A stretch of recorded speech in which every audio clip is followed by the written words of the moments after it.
And we're good to And go. how you doing this evening, folks? And welcome to Wrath of the Khan Day 2.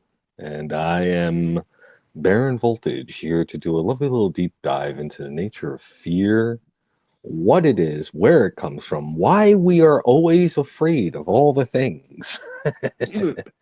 Yes, it is a wonderful thing, I feel.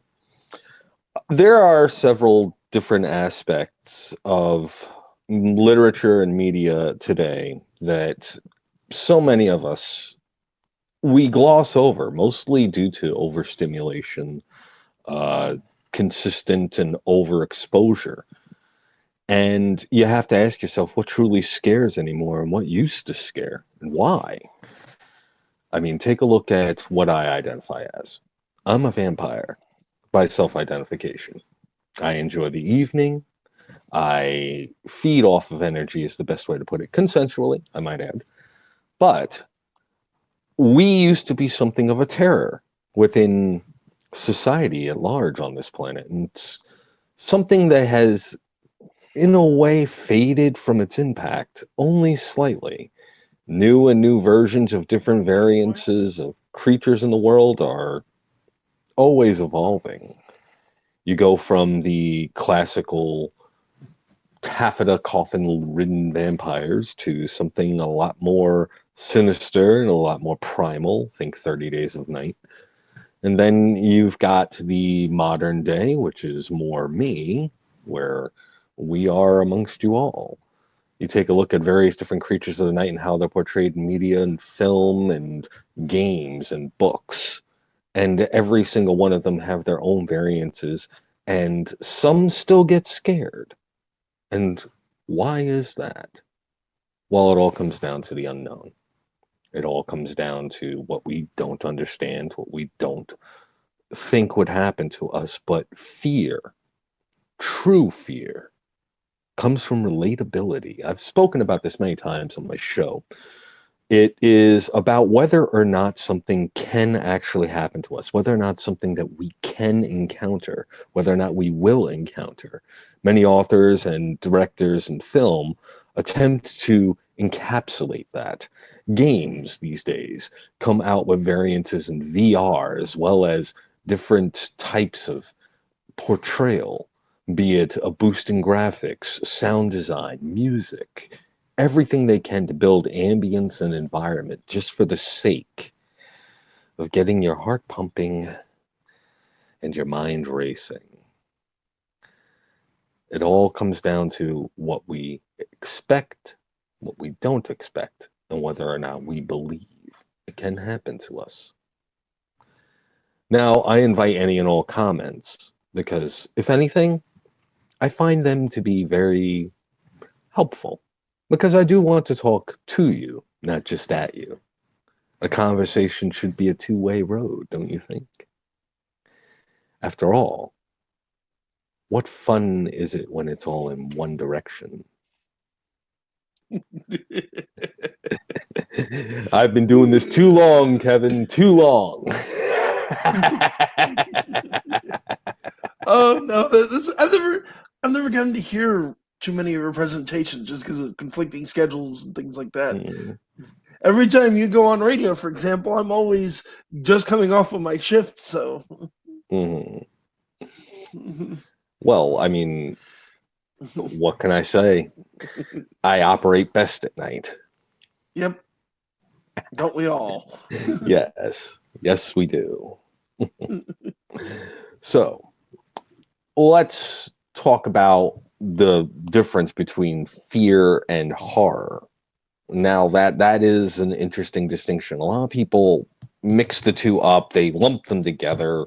You got varying types, and it gets a little problematic, especially for one that delves and works with fear. I am a hypnotist, and in many ways, I like to give a person the experience of their worst possible nightmare. And it comes down to knowing the individual and whether or not it is relatable. So, with horror, and this is a wonderful analogy, I love using this one. think of yourself in a movie theater and you're watching the big monster on screen, smashing up buildings, crushing cars, chasing after people. You always got that one person that just stands there waiting to become nothing more than a squish on the sidewalk that goes, ah, and you're waiting 10 minutes before eventually the foot crushes down. That is horror. Because when you leave the movie theater, you're not expecting Godzilla or whatever, or a kaiju coming out into the parking lot to be smashing up cars. Not something you'd really expect, right? I guess I'm the only one. Well, go figure.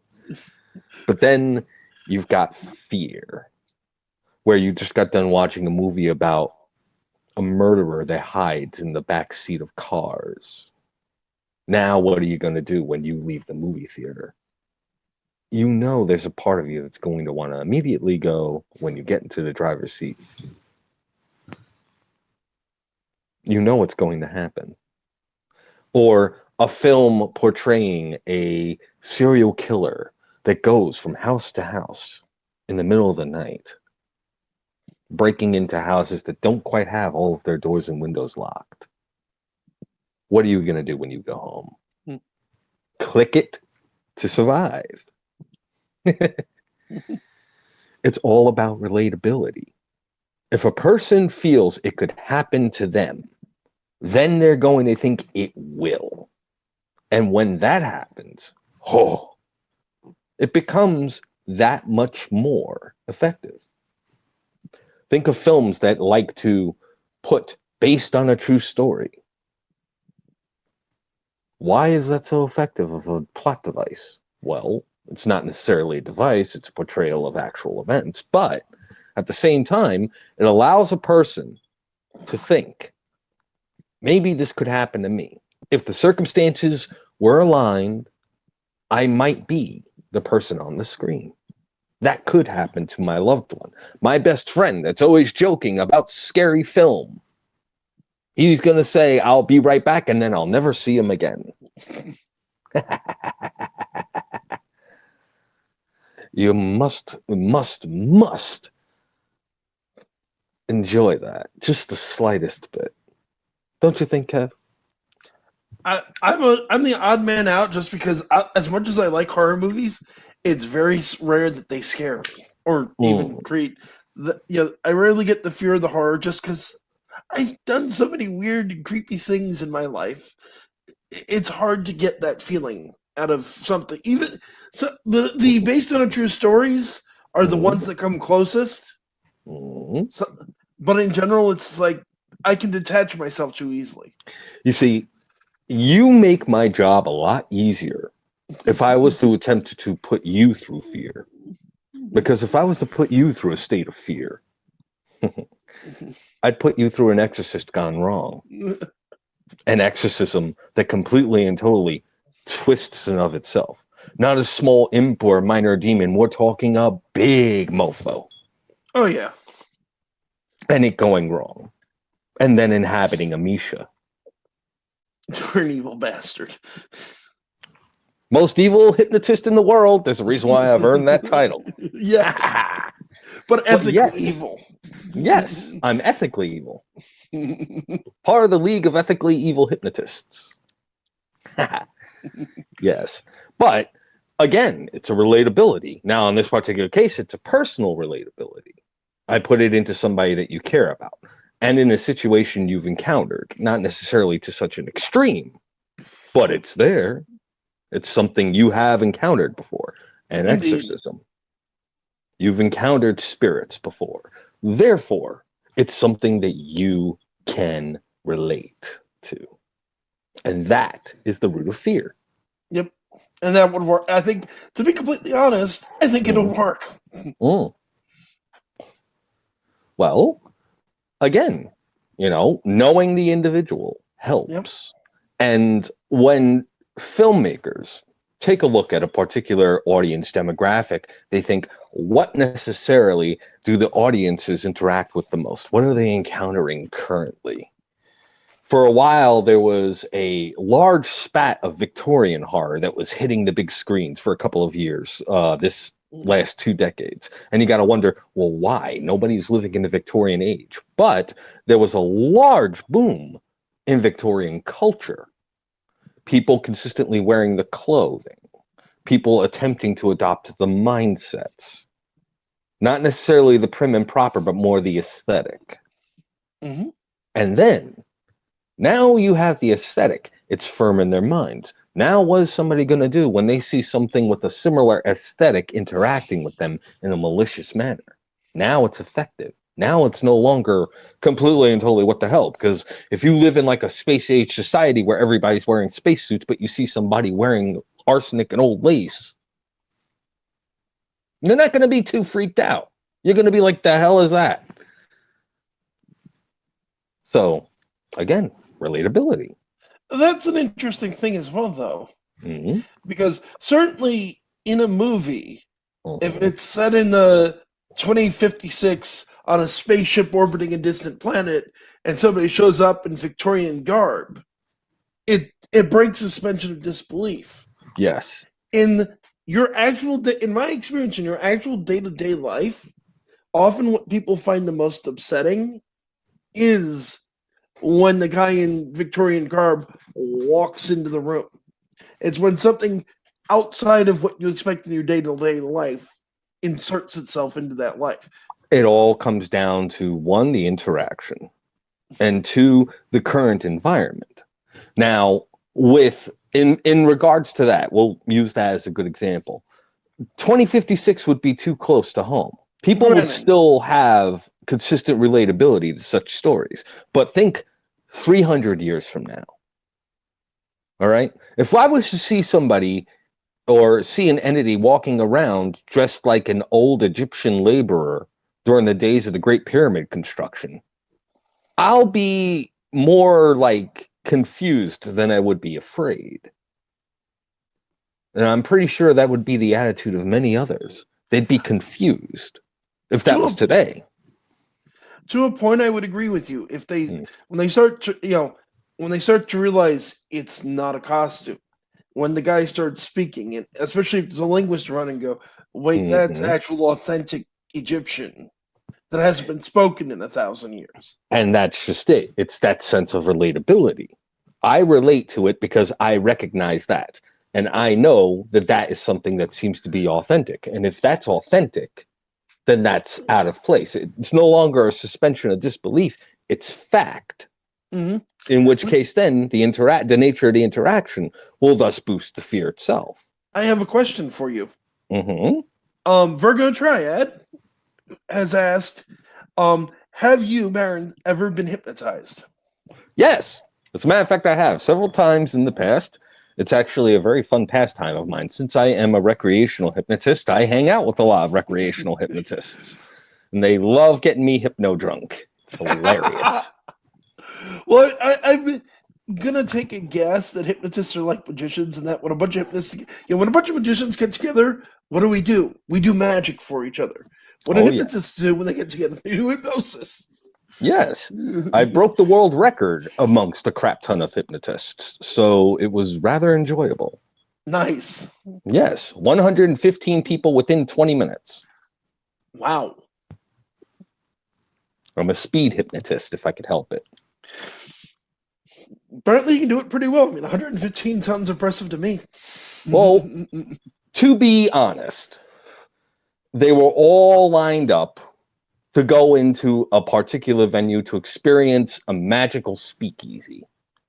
And inside they were serving regular Coke, Sprite, 7-Up, water.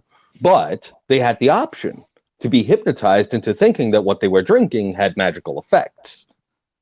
That was the draw. And I was the bouncer. Ha! That sounds like fun. Oh, yes. So you have them all coming one right after the other, and I'm sounding like the Micro Machines guy. They come up immediately like, hi, would you like to be hypnotized? Okay, here's what I want you to do. I want you to look in my eyes, and drop. And then immediately plant in the suggestion one way or the other, and up. Okay, next. 115 people. I was experiencing fatigue. I would imagine. Usually it's the subject that's worn out. No, that time I was. And in a way, it kind of ties into my nature, since I'm a vampire. Vampires are known to use forms of mind control to control their victims, or willing blood donors, as it were, or energy donors in my case. So it fits. But fear, the relatability and the portrayal. There are a number of different examples out there, and I'm so happy that Virgo asked the first question. My favorite Virgo to your favorite Virgo. And she has another good question. Oh, I love questions. Have you been hypnotized with ethical fear as you do to others? As I do to others, no.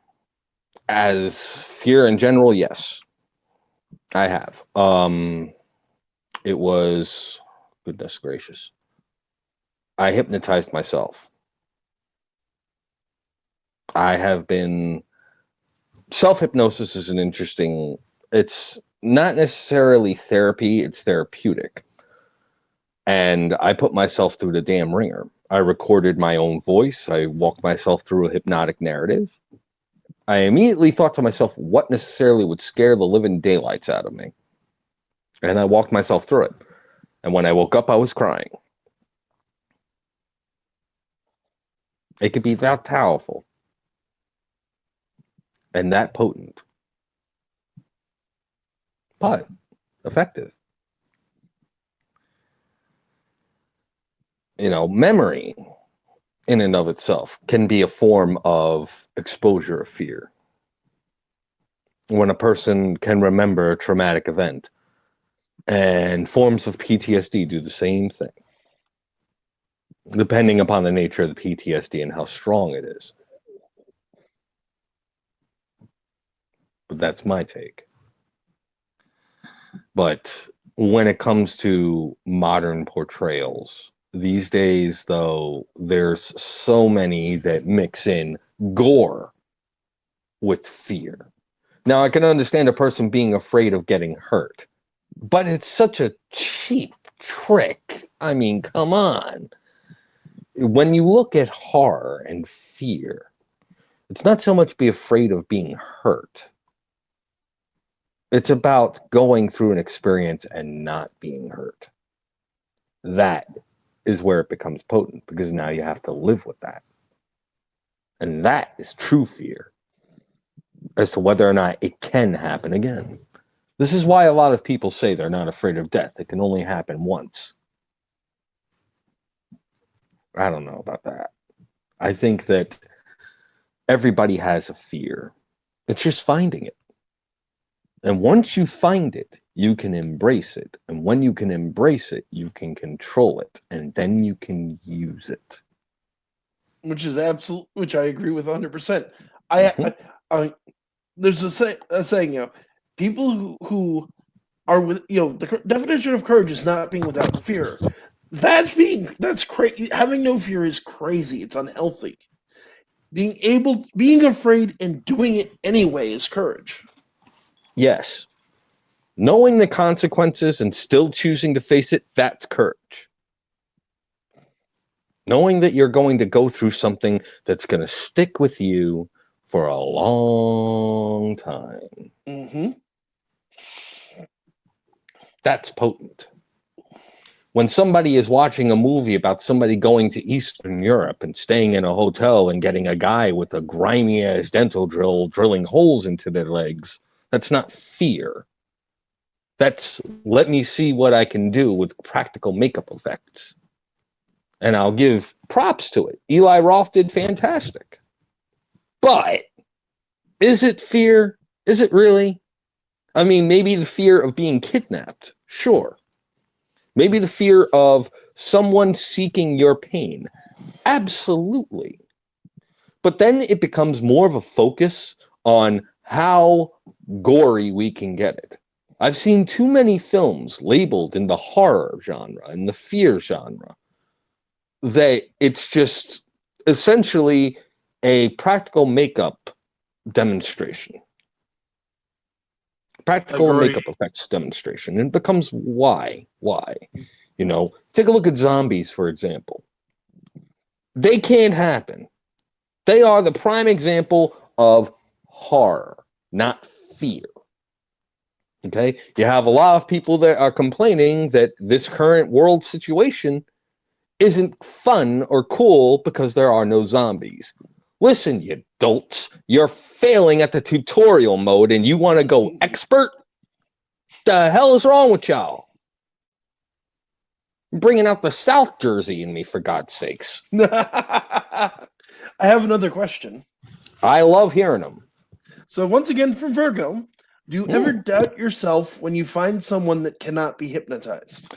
Everybody can be hypnotized if they want to be hypnotized. However, I do doubt whether or not I have the time to find their individual induction to drop them into a state of hypnosis. That is the only thing that I'll ever have a doubt about. Everybody can.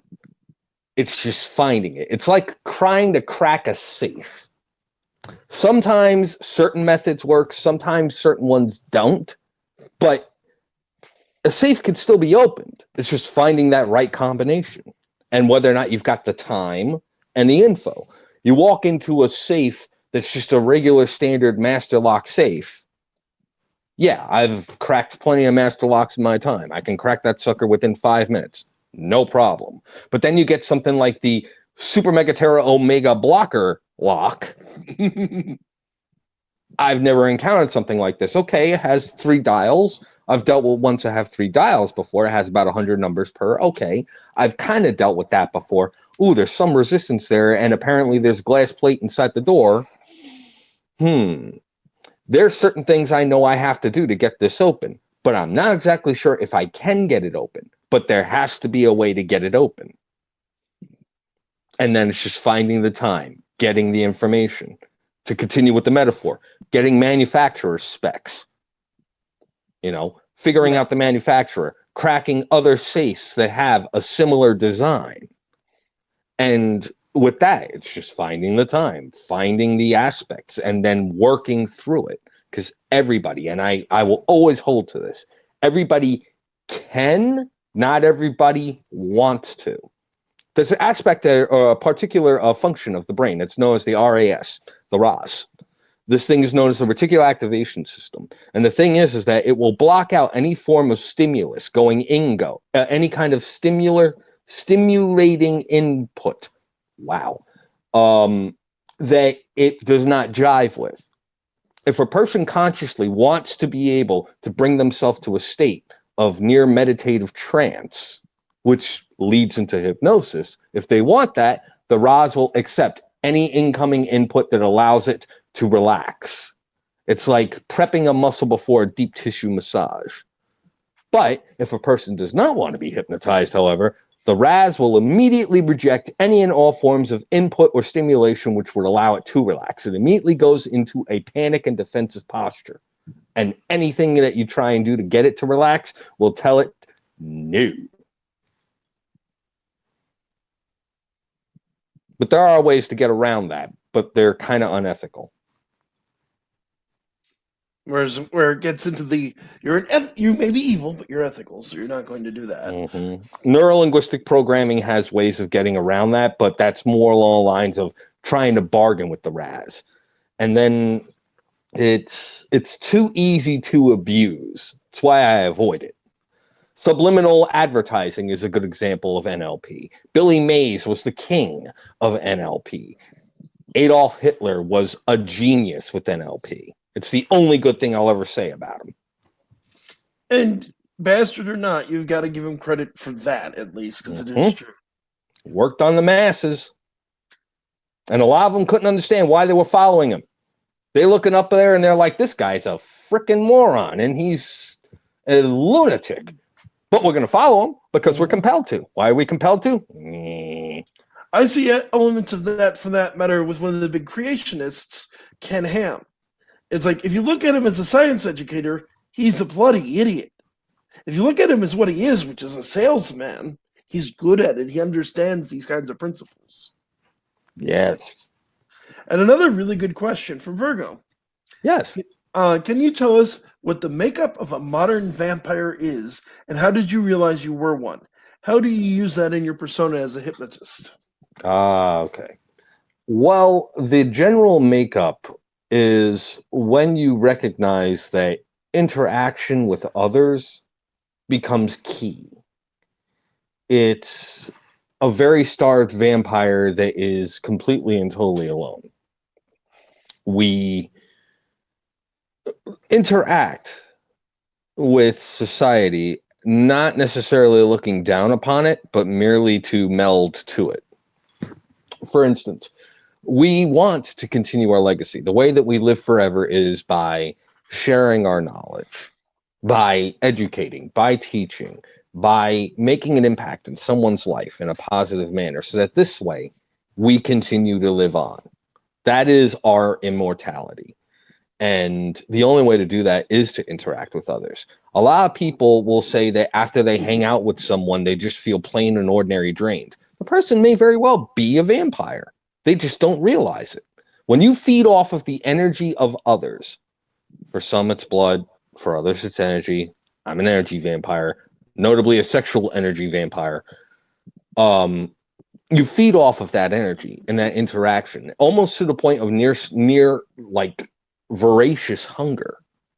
And you feel enriched and you feel more, I guess you could say, powerful the more you interact with others. You feel healthier, you feel bouncier, you're a lot more like, yeah, I'm ready to take on the world in a heartbeat. A modern vampire does not prey upon others. A modern vampire interacts with others. And whether or not I'm sorry? I would say a modern ethical vampire, because there are plenty of people that deliberately prey. Yeah. Those I don't call vampires, I call those ingraded succubi. There are plenty of those. But, I mean, we try to do the best that we can to not harm or do harm to others. And ultimately, we are, in many ways, the most resilient. Nothing really keeps us down for long. We recognize the folly of focusing on past misdeeds. We don't hold grudges, or we rarely do. And we're always seeking growth. More than anything, we're always seeking growth and enrichment. We refuse to stay stagnant because we realize that if we stay stagnant, we'll go hungry very quickly. And the way that my night self, as I will refer to it, you refer to it as a persona for a hypnotist. It's beyond just the hypnotism. It's just how I carry myself. I mean, Kevin could tell the audience, 90% of my wardrobe are all business suits, and this fedora goes with me everywhere. I even wear it when I'm at work during my day self because it's just who I am. It's all about, I guess you could say, demeanor. Some of us are a little more blunt than others, mostly because we feel beating around the bush when you can mow right through it is pointless. Time is very precious in the world. We only get one chance to really walk it. So we're going to do everything that we possibly can to make that footprint all the deeper, all the more defined, and the very easily found.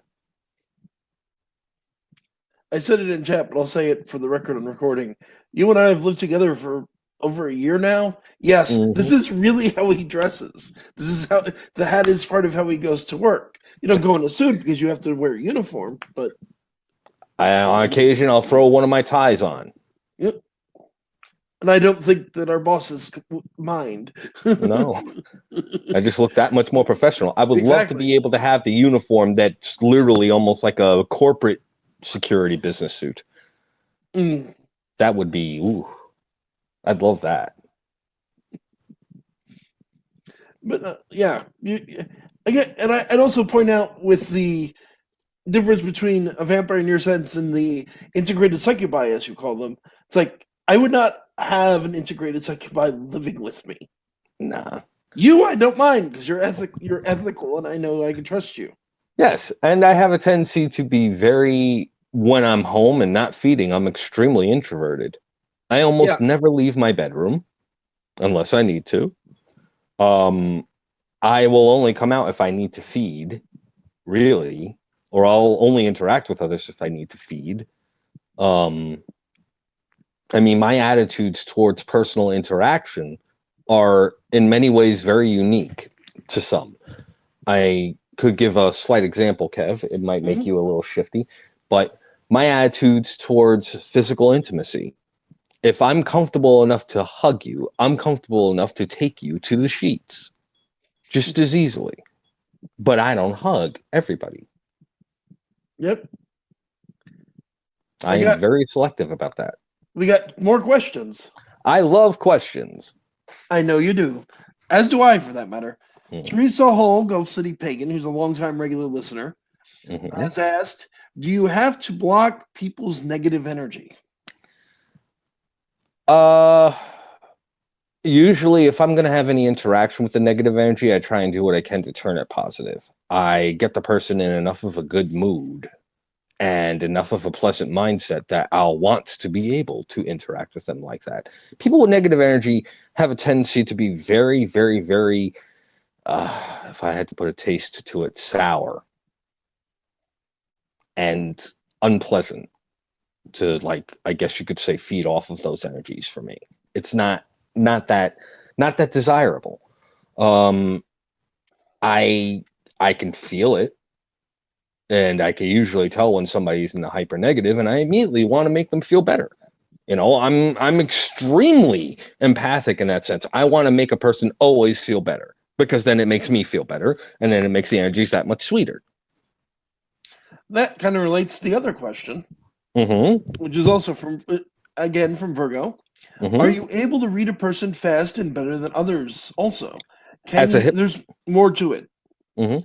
Can you tell what type of personality you're dealing with quicker and than most? And do you feel others have a more difficult time reading you? Yes, and yes, and yes, and yes. Usually, as a hypnotist, it's good to be able to get a good read on somebody, especially when you're interacting with them. And I'm immediately looking, one, for body language, two, for tone of voice, three, word choices, four, the questions that they ask, and whether or not they're focusing on particular subjects in their discussion. I look for emphasis. I look for individual ticks. Um, I mean, in general, I'm watching for them. I am watching for everything that makes them them. And usually it's like a muscle. The more you do it, the faster you do it. The faster you do it, the better you're at it. And I've been doing hypnosis for quite a number of years now, and I've gotten fairly good at it to the point where if I take a look at somebody, I could tell whether or not, they are into hypno, whether or not they aren't, whether or not the energy is going to be good or whether it's not. But ultimately, I do have to interact with the individual in order to be able to tell whether or not I am looking at a delicious meal or a Sour Patch Kid that's been sitting on the concrete for the last 3 weeks. Lovely image. Mm, Virgo also opined that LMAO, I would have thought salty in terms of the sour. yeah. You see, I am part Sicilian. I love my salt. Garlic salt. Ironically enough. Hey, garlic is awesome. Yes. No, I'm vaguely curious. There's the one series I've been reading where Dracula and um, Quincy Harker, the Mm, kid of John or Jonathan and Mina, are hmm. major characters. And Harker says, Quincy at one point comments, "No, garlic doesn't affect vampires." There's a funny story about that. I'm curious what it is, and the author hasn't done it yet. She's All I'm also thinking. Hmm? Oh no, Virgo also wanted to point out, I'm honestly not trying to give you a hard time, Baron. I'm No. honestly interested in the obscure and the different. Oh no. If anything, by all means, I like it when people ask questions that'll attempt to throw me off, or even if it's not to attempt to throw me off. If it's a question that is unique, I love it. But then again, I love all questions because it gives me an opportunity to, one, educate, two, interact, and three, make an impact. Also means people are listening to you. Oh, yeah. Which is always nice. And I have to say, personally, my opinion, I agree with you. I like the questions we've gotten. I think they've been good. Then again, I'm very much of the opinion that there is no such thing as a bad question as long as it's asked honestly. Yes. Oh, God.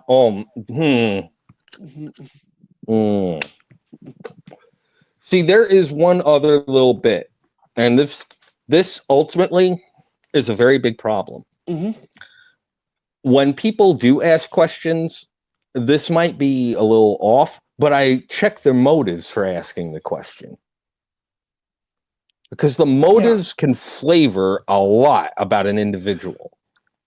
Like, why would somebody ask something in particular that would normally be a little, it's either A, a little too personal, or B, completely and totally, like, none at all.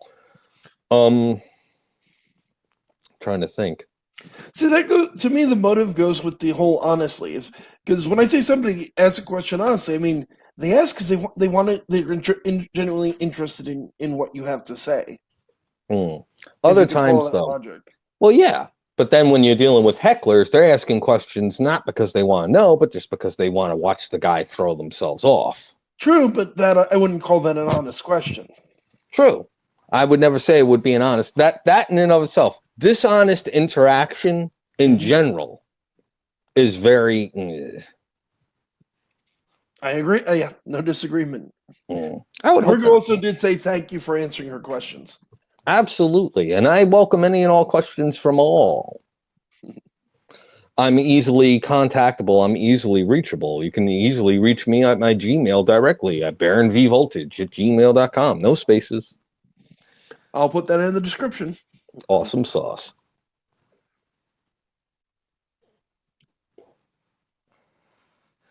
But we go.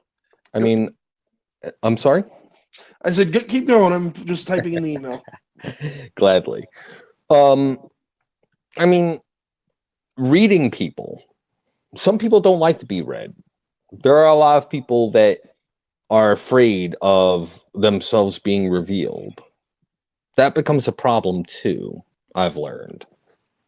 There is a lot of fear of losing the mystique because for some people they feel that losing that mystique is very much what draws people to them. It's what they rely upon. It's what puts them up on that high social pedestal. And when someone like me comes along and I do a quick read like that, it throws them off so much, and I can tell. And it's very disheartening when I see that happen because I never want to throw anybody off.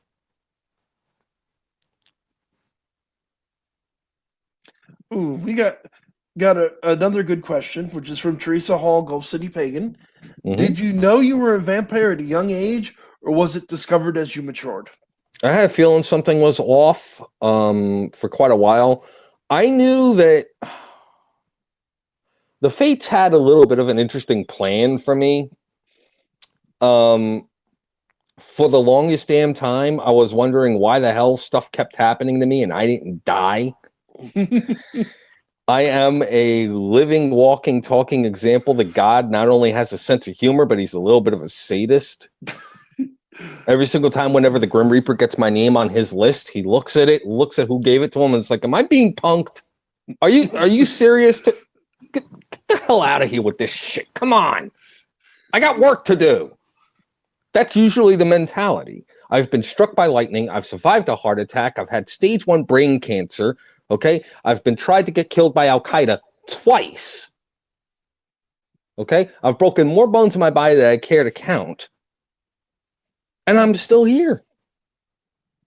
I've survived car crashes that would make most people go, how the hell did you get out of that without a scratch? I can't die. Figure that one out. And I knew this at a young age. I've been electrocuted from every single known source to mankind. And I'm still here. The only lasting effect that I've had with that is one, a little bit more of a memory issue, which was bolstered by the brain cancer, and a fried ulnar nerve. That's it.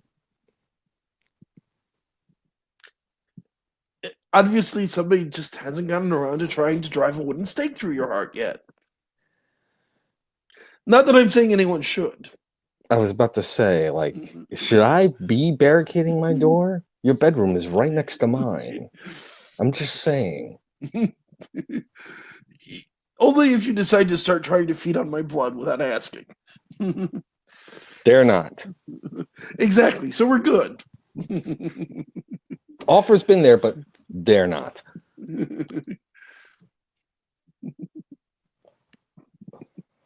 But, I mean, when I was young, I realized I was experiencing all those things and I wasn't dying, So obviously, I mean, for a while I thought, okay, God must have better plans for me, whatever, what have you. I mean, I'm not necessarily a Christian in the regular sense. I'm a practitioner of voodoo, or the Orisha practices, actually.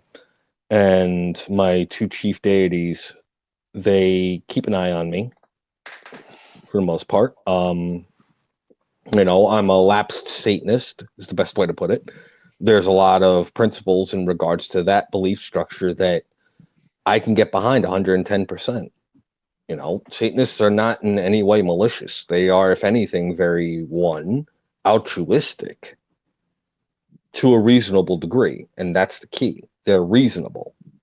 You can reason with a Satanist all day long and it won't be a problem. Try reasoning with a fanatical Christian and then you got a problem. And a headache that a mountain of aspirin and stock and Excedrin couldn't cure. Granted, I have a bad example because I get a kick out of trying to reason with fundamentalists just because they make me laugh. Fundamentalists are fun, but that's it. Oh, agree. It's not like it gets anywhere. No. But I pick fights with conspiracy theorists and religious nuts on the internet when I'm bored.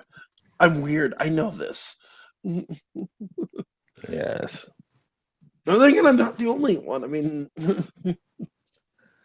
there's a reason why comedy is a thing. Yep.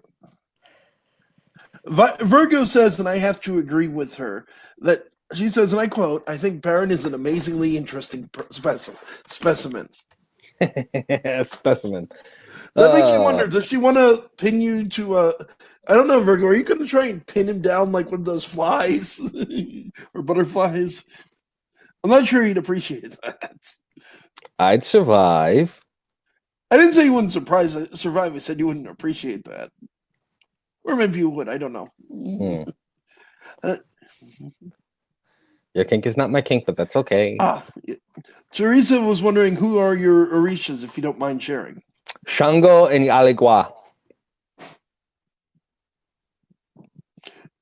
You up for explaining a bit of that for those of the audience who don't know? Okay, best way to put it in a metaphor.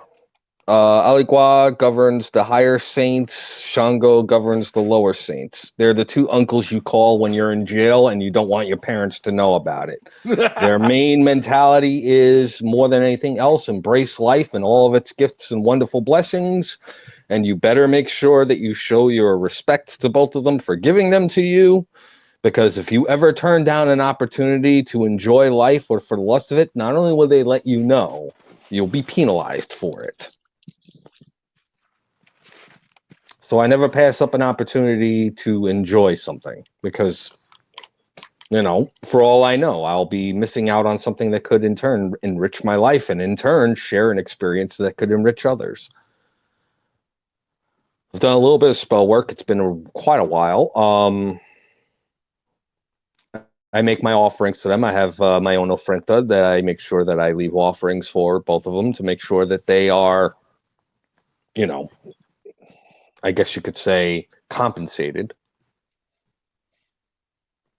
But that's about it. Good answer. And I'll be completely honest. I didn't just ask for the audience. I don't know didn't know those particular Orishas off the top of my head either. Mm-hmm. So it's always good to ask and get if you don't know something, ask. Yes. It's the only way you'll learn. The only bad information is information not shared. And deliberately wrong information, but that's another Then issue. it's not bad information. It's false information. And false information is always shitty. True. Actually, give me a moment. I'll be right back. Not a problem. You Now, can... I can say that most of the nature of a vampire, modern day, more than anything, is one of, I guess you could call it, enjoyment of every little thing that the world gives, because we never know when we will not be here. I myself, like I've said before, have had to deal with many brushes with the Reaper, and I'm still here. So tomorrow's never guaranteed, and it must be treated that way. We must never, ever, ever, ever, ever believe that the next day is going to be absolutely there. It is ridiculous to feel like I can get to it tomorrow. Procrastination of enjoyment is cheating yourself. And no one should cheat themselves out of that kind of experience in life. No one ever should. And if I'm going to leave any kind of lasting impression in the world, it's going to be that embrace life. It's fragile as hell. And take care of yourselves. Be around so that you can embrace life. We do not have an infinite amount of time on this earth. And the only way that we can give back to the world in general is to embrace the wonderful, wonderful things that the world gives us. And at the same time, share it. No matter what belief structure you have, no matter what upbringing you come from, it doesn't matter. It really doesn't, because you're still you. You know, a lot of people will say, well, you've experienced sex, haven't you had enough? No, because it doesn't matter. It doesn't matter if I fed from a person one time or a million times. A new person to be fed upon, that's a new experience. It's unique to that individual. And that is something that should be embraced. I get brought a new plate of food. It may be something from a far off land. Why would I cheat myself out of it if it's good? But I'll only know if it is. I haven't driven behind the wheel of a Lamborghini, but I guarantee you, if given the opportunity, I'm going to put the key in the ignition, turn that sucker on, open up the engine, and floor it, just to say that I did. And that is the key to life everlasting, is experiences that you can share. And that's how true immortality exists. Any other questions, Kevin? No, I was going to say that Virga wants me to tell you about her story from last night about her experience with a horrible car accident and 3 bouts with cancer. You both have had similar experiences. Definitely talk about that offline gladly. Yes. But yeah, she comments, Kevin, you should tell him my story about the accident and 3 bouts of cancer. Sounds like we may both be vampires. That means Devon has it wrong. I am not the devil. Of course you're not, dear. I am. I can say as an expert on such matters, neither of you is Satan. I come pretty damn close. But you're ethical about your evilness, so you're not close enough. Yeah, the devil doesn't necessarily play with somebody unless he has a damned good reason to do so. Damned good reason. But a bump. But no, Teresa Holgov City Hagen is also now a fan. Oh, awesome sauce. And you want to know what? If you could subscribe to my YouTube channel, you can catch me on Hellfire Radio on Facebook as well as hellfireradio.com. You can contact me directly, as I said before, at baronvvoltage@gmail.com. All one word, no spaces. And If you want to, if you have the money, donate to the charity for this con. If you've got it, if you've got a little bit more, donate to me. Contact me directly. It supports me and it keeps Kevin and Amisha living nice too. Yeah.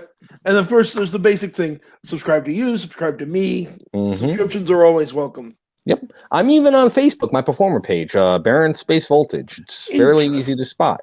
I have a performer page. Virgo has a very interesting question. Oh. So this electricity that comes through my fingers when I get upset is nothing to worry about then, Baron? I would say no. It's not anything necessarily to worry about. Just as long as you're not necessarily tasing somebody by giving them a hug. Not yeah, consensually. That would be awkward. I mean, the worst electrical shock I ever experienced in my life wasn't the lightning strike. It was a frickin' fuse box. Wow. Yeah. Just that's worse. Yeah, lightning strike like that. Fuse box took a couple of seconds. I also have to agree, Chibi Dice Botch has commented that he, meaning you, is Crowley from Supernatural. And I completely approve of that message. Thank you, dearie. I find it very interesting.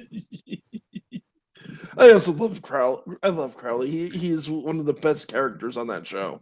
Yes, he was. Without a doubt.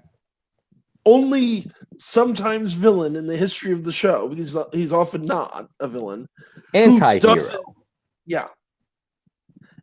But he never underestimates the brothers. He says it himself. It's like they Satan, Lucifer, the freaking Leviathans, all the things he took down.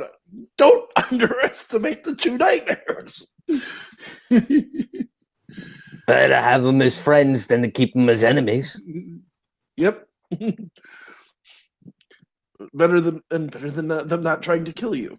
Wait, is that why you and I get along so well? You're just making sure I don't have to go Von Helsing on your rear end. No comment. So confirmed. Got it. Cool. Still not going Von Helsing on you, so that's fine. I only hunt the things that endanger people. If people are consenting, it's no business of mine. You just nailed it on the head there. Yep. Got about 3 minutes. Any other questions, comments, concerns, complaints, cash payments, anything along those lines, by all means, hit me up. Yep. Just checking things on Facebook to see about our next contestant on Wrath of Khan. Let's see.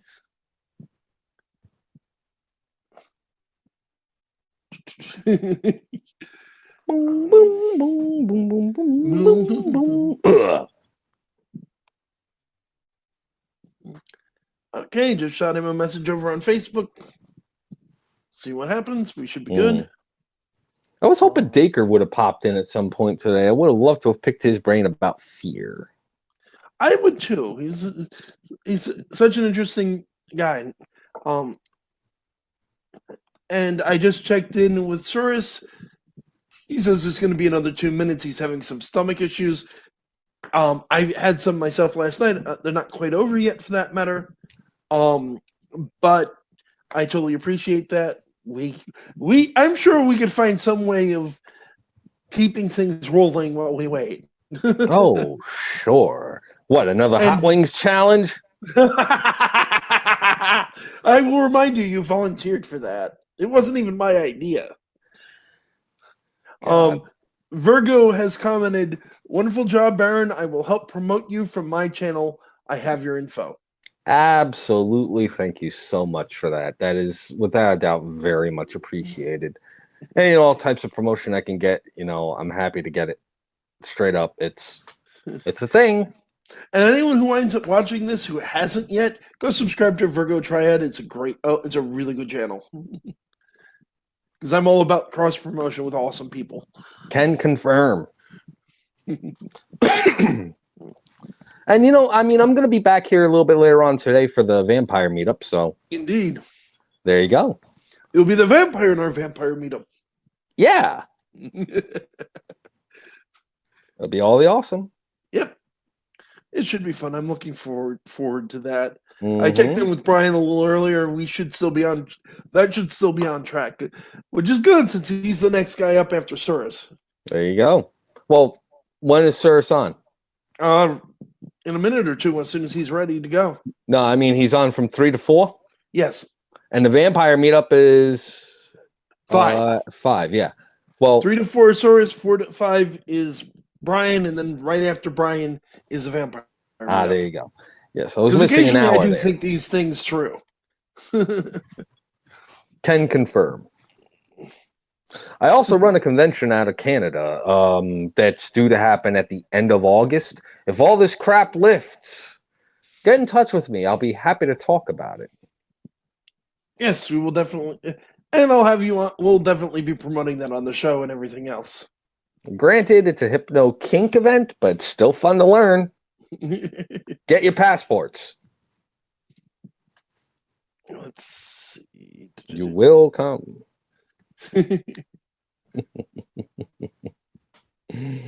Oh man, the weather's okay today. It's not too bad.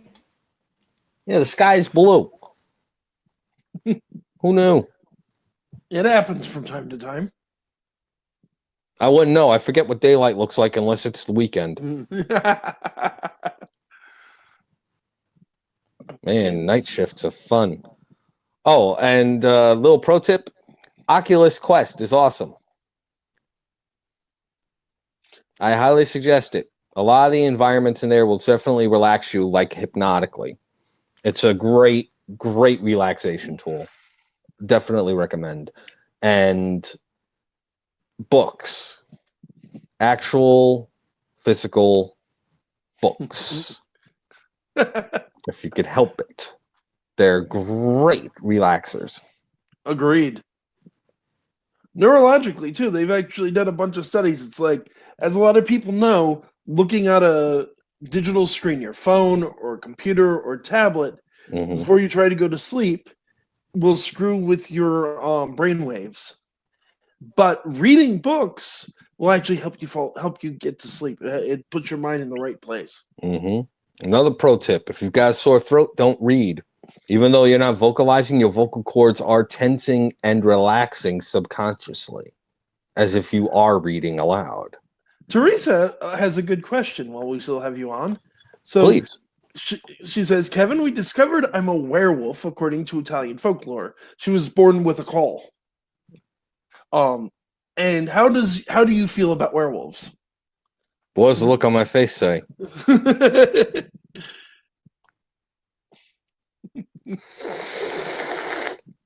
For the listeners who don't know, this is from a show we did on the main channel of Paranormal Encyclopedia a while back about werewolves. In Italian folklore, there are a type of werewolf / good witch called a benendanti, which actually literally translates as good walker. And to be one of the benendanti, you're born with what's called a caul. It's a bit of flesh wrapped around your head when you come out of your mom. And there's myths about that all over the world, but particularly in Italy, people born with this caul gain the ability to turn into wolves, not as forces of evil, but to actually protect people from witches and other negative creatures. I just realized a very funny vampire joke. Okay. What do you call a vampire from Italy that feeds on garlic-infested blood? What? Catholic. Cute. Something to inspire the guilt.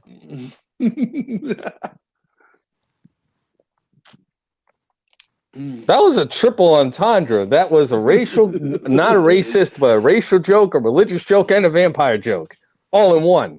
So you offended lots of people. Probably not, because a lot of people have an actual sense of humor about things.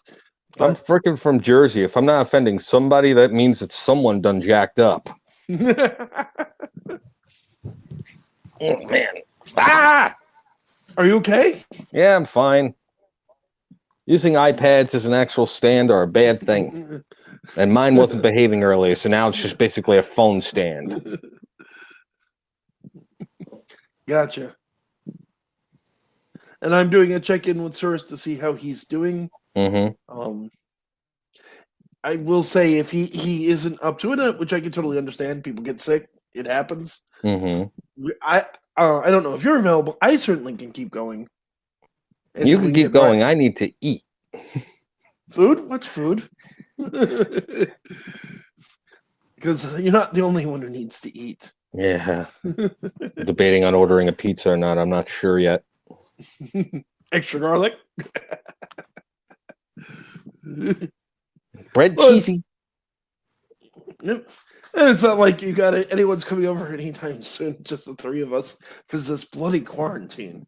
Oh man. I have romantic partners I have not seen since February. You have any idea how no, strike that, since January. You know how hard that is, man? It's killing me. Heck, I like romantic partners. I miss your romantic partners. They're cool people. I know. Oh man. I mean, at least you got a Misha to cuddle up against me. All I've got are my pillows. Waifu? No. At this point right now, I'll take blatant snoring over anything else. Because yes, they all snore, which means I know they're relaxed. Oh no! I actually need to see a doctor about my snoring. This is already I've heard you snoring. Yeah, apnea is a thing. Like I said, yeah. Oh no, our bedrooms are right next to one another, so I can hear him. And usually, when he's asleep, I'm awake, and when I'm asleep, he's awake. Yep. I have the wonderful situation of I need to go see I need to go to a sleep clinic is what I need to do here, and the reality is that's a little hard to do right now. Yeah, apnea is no joke. No, it's not. You know, if it's bad enough for people to get drummed out of the military for medically, it's bad. Apparently, Virgo Triad says that Baron, she was commenting on calling in, which is actually a possibility, but that you want to go ear, though, which obviously she means eat, and she corrected herself. But ear is much funnier. You want to know what? If you give me about like maybe 5 minutes, I will gladly do a call in. I also got to plug my phone charger in because, like I said, I was expecting to do this on my iPad and it wasn't working.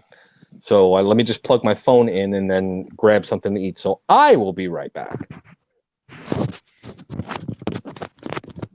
Well, also in point of fact, I just checked in with our.